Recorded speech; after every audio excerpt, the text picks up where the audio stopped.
Hello friends, standard 10th में अगले lecture में हमने चैप्टर नंबर 12 एक नई शुरुआत के बारे में देखा था। उसमें प्रोफेसर रामिस और माधवन जो किसी विशेष प्रोजेक्ट पर काम कर रहे हैं, मानव प्रक्षेपण यंत्र। यानी कि बात करते करते जो पहली बार माधवन प्रोफेसर रामिस को मिलता है उस घटना को याद करता है और उस घटना में दोनों के बीच जो बातचीत होती है और किस प्रकार से ये तरंग को भेजा जाता है उसकी डिस्कस होती है। उसको हम आज आगे देखते हैं कि और क्या उन दोनों के बीच बातचीत होती है। यदि हमें किसी वस्तु की संरचना को समझना हो तो हम क्या करेंगे? हम उस वस्तु के अणुओं परमाणुओं का अध्ययन करेंगे, यानी कि देखना पड़ेगा, सोचना पड़ेगा। और प्रोफेसरों ने बातों का सिलसिला आगे बढ़ाया। यह ठीक वैसा ही कि जैसे किसी मशीन के अंदर के कलपुर्जों की बनावट और उनके कार्य करने की विधि, यानी कि उस प्रोजेक्ट पर दोनों समझदार व्यक्ति हो उस तरह से परमाणु अणुओं की अध्ययन की बात की और फिर मशीन के अंदर जो बनावट होती है किस प्रकार से की जाती है और कार्य की विधि यानी कि किस प्रोसेस से वो काम किया जाता है उसके बारे में दोनों के बीच बातचीत होने लगी। माधवन मूर्तिवत प्रोफेसर रामिस की बात सुन रहा था, क्योंकि रामेश जो बातें कर रहे थे वो माधवन अच्छी तरह से सुनता था और आश्चर्य भी था। इसलिए प्रोफेसर रामेश बोलते रहे और माधवन मूर्तिवत यानी कि शुम-शाम बैठकर सिर्फ सुनते रहे। कुछ प्रश्न नहीं, कुछ उत्तर नहीं, हाँ या ना कुछ नहीं, ऐसे ही बस सुनते रहे। प्रोफेसर का वक्तव्य जारी था।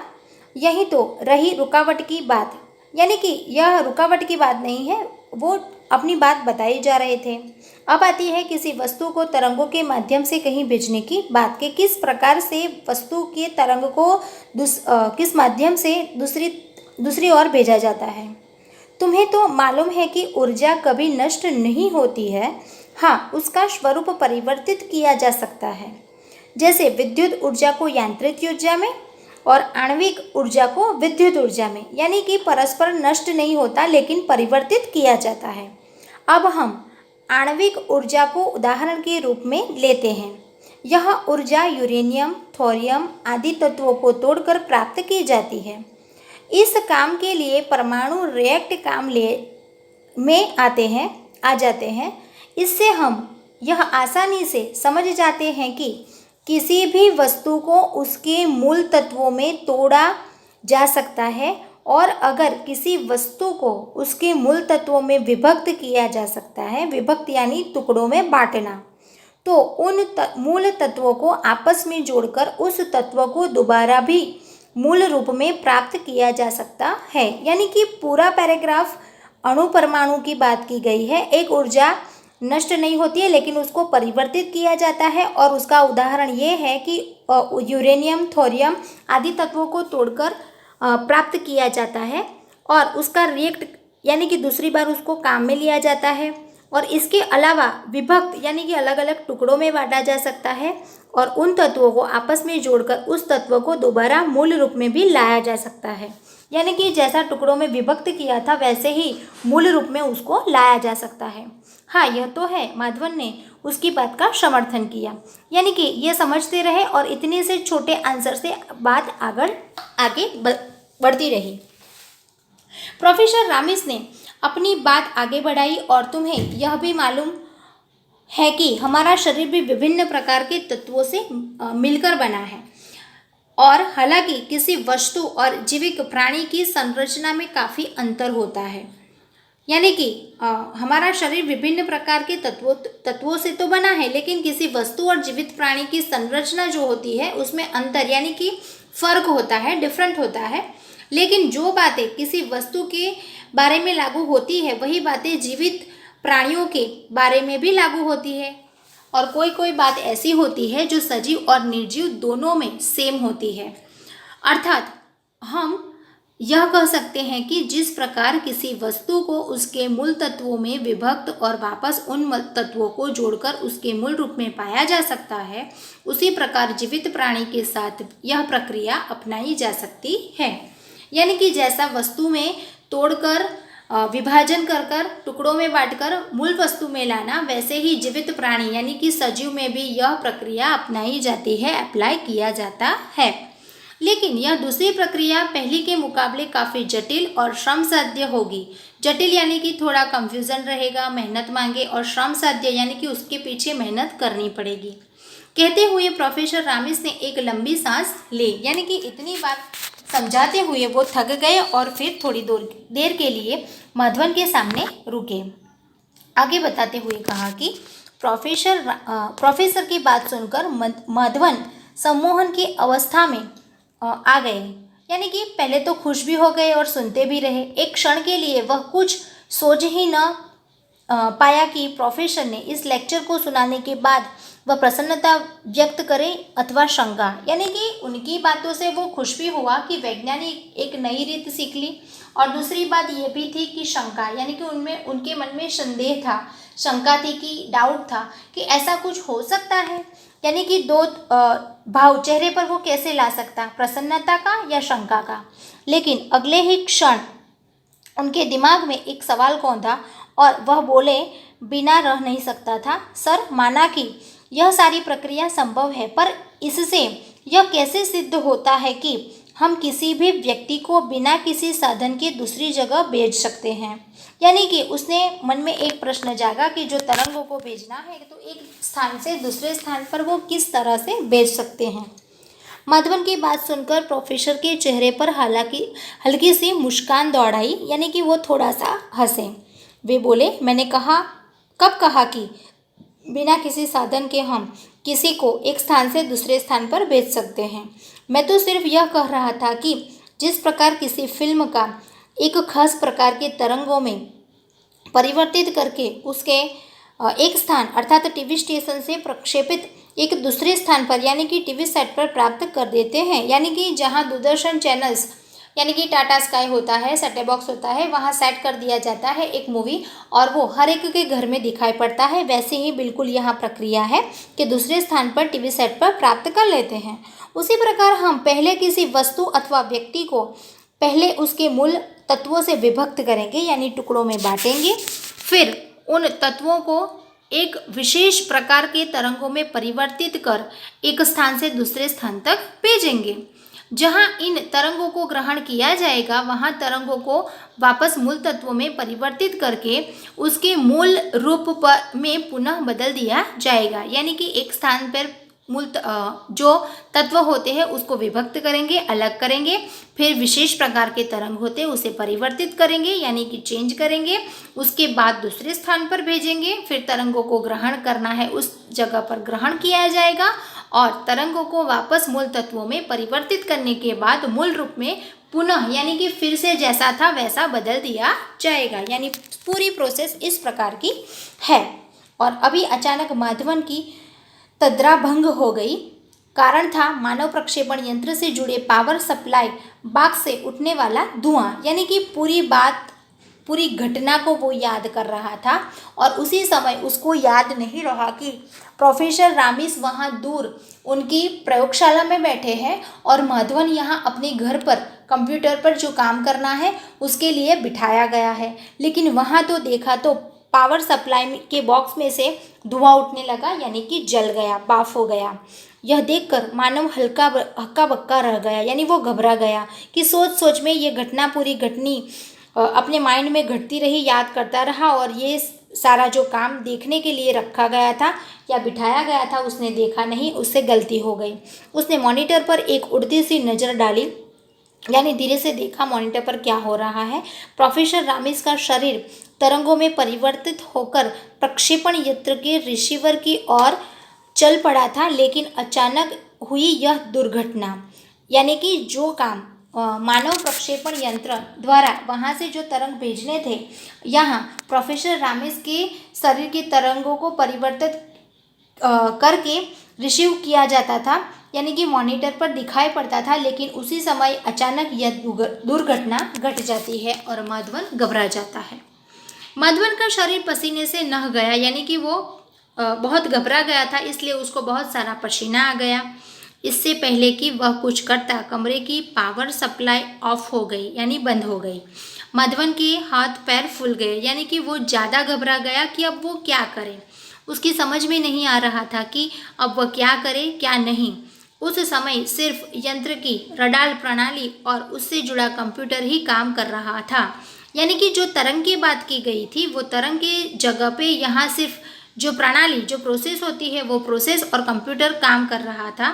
प्रक्षेपण यंत्र का नियंत्रण कक्ष फेल हो जाने के कारण प्रोफेसर रामिस का तरंग रूप में परिवर्तित शरीर प्रक्षेपण यंत्र की रिसीविंग प्रणाली में के नियंत्रण से बाहर हो चुका था। यानी कि जो प्रक्षेपण यंत्र नियंत्रण कक्ष यानी कि जिसके घर में रखा गया था माधवन के, वो फेल हो चुका था और इसके कारण प्रोफेसर रामिस का जो तरंग रूप था परिवर्तित हो गया और शरीर प्रक्षेपण यंत्र में रिसीव प्रणाली के नियंत्रण के बाहर हो चुका था। यानी कि कंट्रोल नहीं रहा था, इसलिए शायद वो जल गया।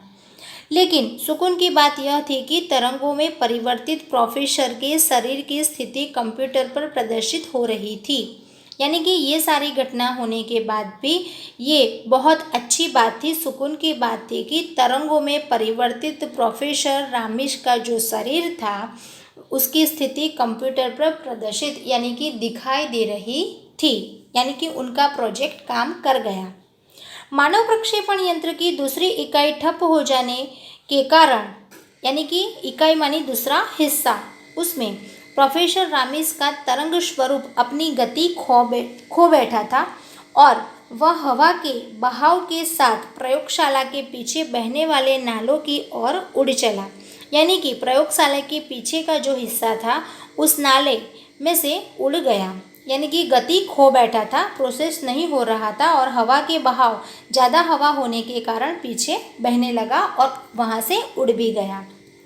नाले के किनारे बनी झुग्गियों के बाहर काफ़ी चहल पहल थी। यानी कि पीछे की साइड पे बहुत सारे लोग आते जाते थे।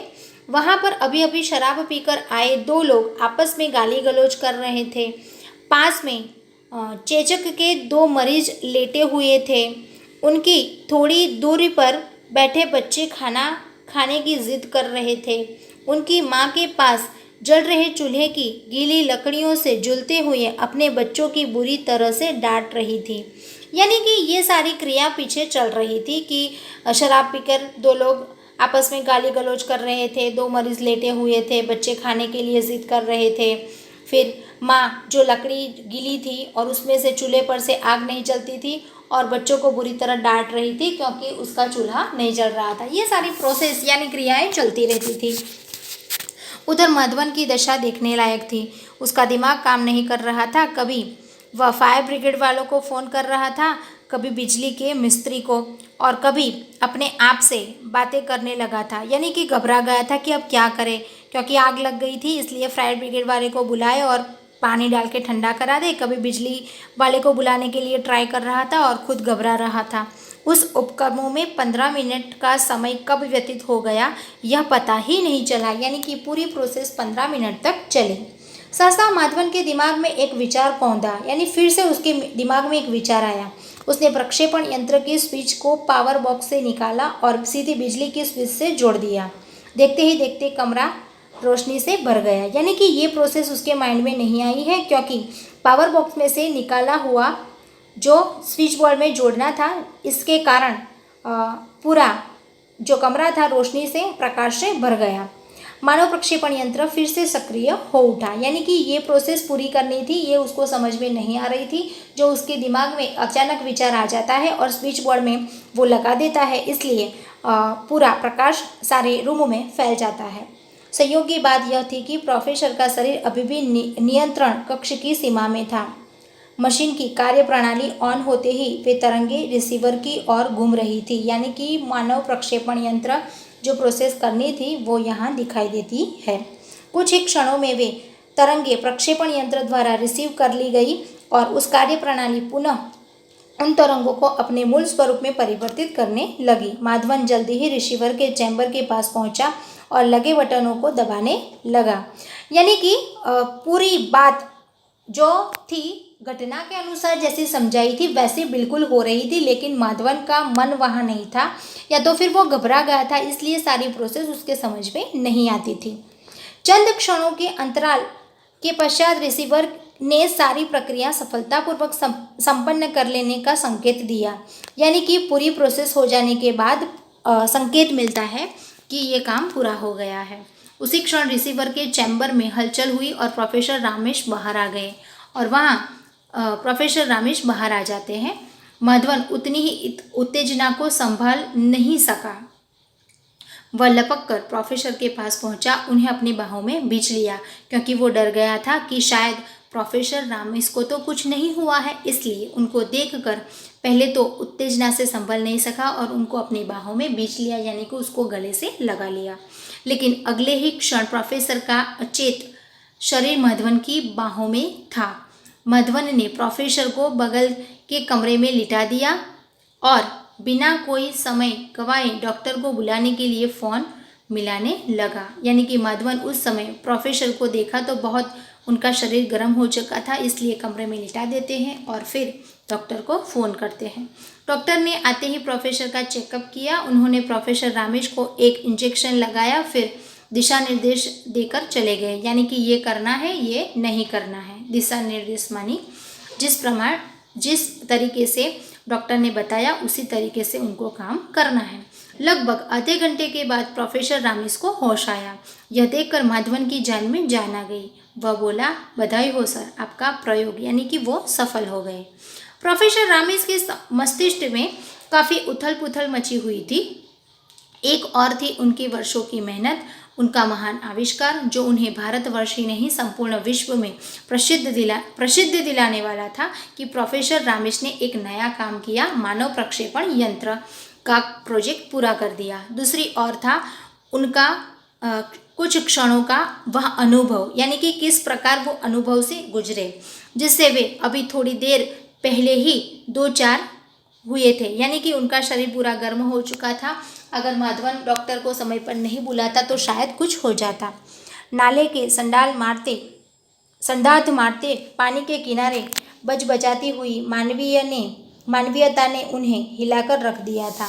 यानी कि पीछे जो पानी जा रहा था और उसके पीछे जो दृश्य बताया हमने देखा आगे कि किस प्रकार 2 मरीज यहाँ लेटे थे और 2 लोग शराब पीकर गालीगार बोल रहे थे, बच्चे खाना मांग रहे थे। तो ये सारा अगर जल जाता तो क्या होता, पूरी मानवीयता हिल जाती।